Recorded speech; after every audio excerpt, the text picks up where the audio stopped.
Il était une fois un vieux voltigeur qui roulait à toute allure sur les routes digitales.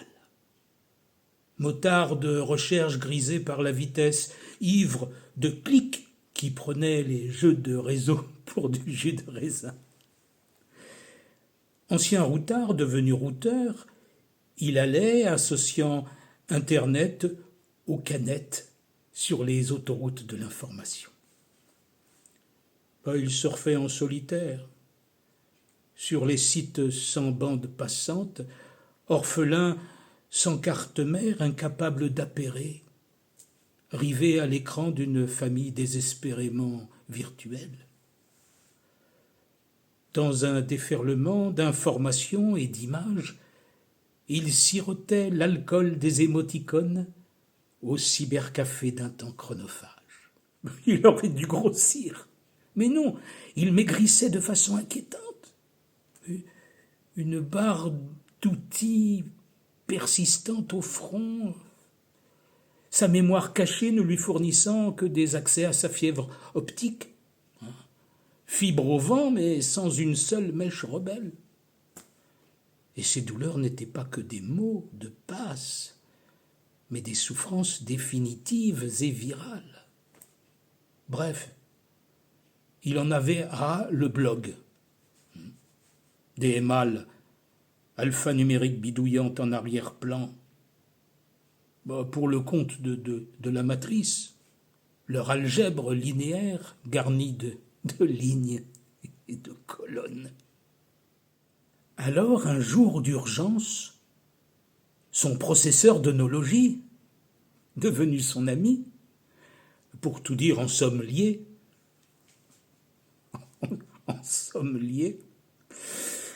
lui conseilla de se faire aider, d'aller toquer chez les algorithmes anonymes.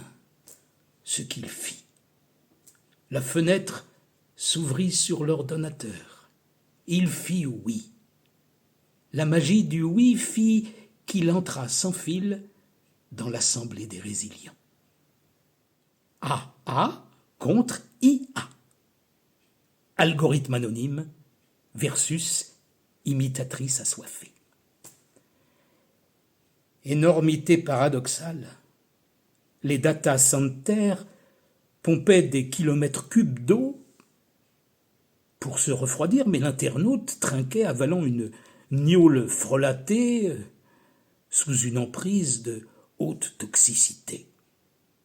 Un moniteur à la tête trop pixelisée, l'assistant d'installation, lui indiqua une chaise libre d'accès et en guise d'apéro servit un shot arrangé de forum de discussion.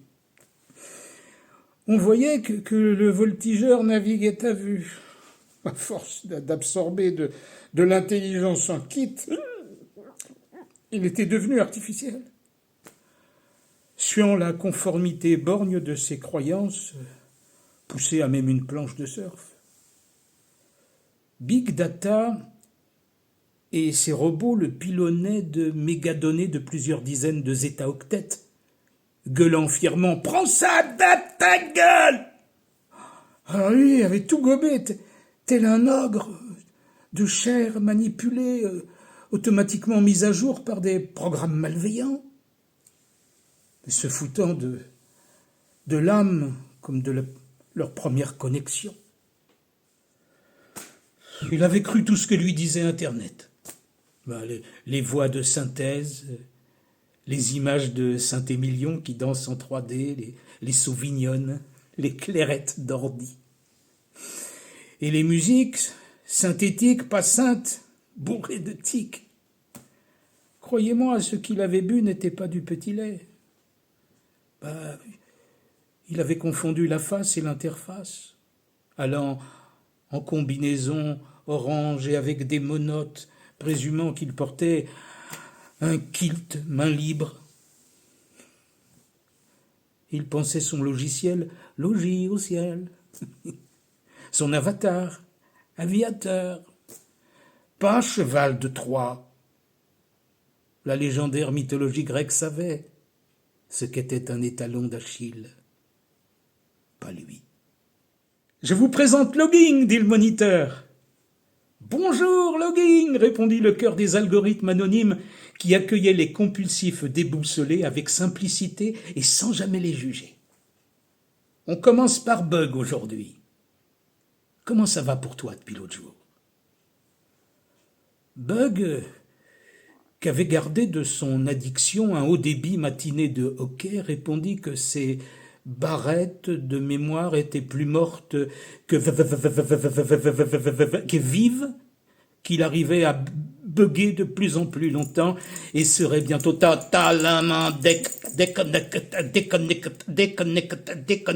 déconnecté.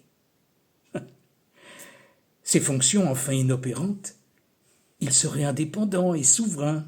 « Bravo, Bug !» hurla l'assistance. « Bravo !» Alors, Logging, dit le moniteur. « Qu'est-ce qui t'amène, mon gars ?» « Je voltige entre 19 et 21 heures par jour, répondit le voltigeur. « Ah, quand même, fit le moniteur. Ça fait beaucoup de temps, voyez. J'ai mon pare-feu qui chauffe. J'ai du mal à dormir. J'ai beau visionner tout ce qui m'est adressé et me conforte dans mes opinions, mais je doute. »« C'est bon le doute, fit le moniteur, guéri de l'ignorance qui accueille sa fragilité. »« Oh oui, fit le cercle qui chérissait Montaigne, c'est mieux de douter pour traverser hors des clouds. » Ainsi le voltigeur revint chaque vendredi pour se déconfigurer, pour jeter ses vieux dossiers à la corbeille. L'IA était déconcertée. Au poker de l'illusion, elle ne pouvait pas imiter un raisonnement humain qui se défiait d'elle, un raisonnement qui plaçait le débat au-dessus du débit et renouait avec les animaux qui butinent le réel, plutôt que de se laisser piquer par la langue informoustique du télétravail, les faux comptes et les perles à rebours qui guerroient sur les écrans. Il n'était plus seul et il était plus sobre. Il se décongestionna, sans application, sans rien archiver, se laissant hacker par les oiseaux, qu'il redécouvrait les papillons aux ailes décodées par les poètes. Il quitta le système d'exploitation et se mit en veille, se réchauffant à la nature sacrée des êtres et des paysages où chacun est un parent. Ainsi les souris des ordis redevinrent des rongeurs. Les icônes retrouvèrent le visage doré des anges. Les lecteurs, de bons livres humains. Les menus annoncèrent naturellement des potées, des choucroutes. Le champ lâcha l'écran pour la campagne. Les arborescences regagnèrent l'aubier. Les mises à jour le plein soleil. Et les navigateurs, les grandes marées. Nul n'avait programmé l'IA pour l'obsolescence. Mais celle-ci s'était invitée, en qualité, pas par défaut. Le voltigeur quitta le périphérique, à la fois pilote et pirate, capable de se redémarrer. Alors, dans cette beauté retrouvée de la nature, on raconte que le réseau redevint roseau. Il abandonna le virtuel « bonjour modem » pour un réel et joyeux « bonjour madame ».